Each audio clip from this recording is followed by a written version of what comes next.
Nakahanap ulit tayong spot dito. Saan naman tayo? Naman tayo sa Novaliches, querido. Oh. Nandun tayo sa gilid-gilid. Yung mga spot na hinahanap natin, gilid-gilid lang. Mga ilalim ng puno, diba? Ano? Novaliches, querido. Gilid-gilid lang tayo, boy. Tara, kaya na. That's it. Sarap ko yan kumain sa ano? Outside, ilalim ng puno.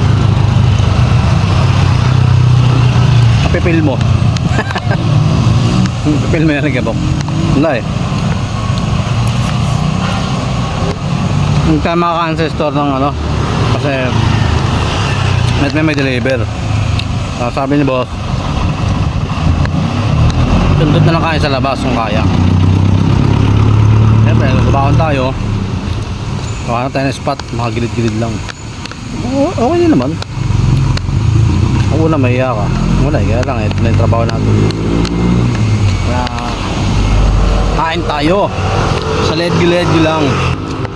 Bilisan lang natin kasi para makabalik kita store.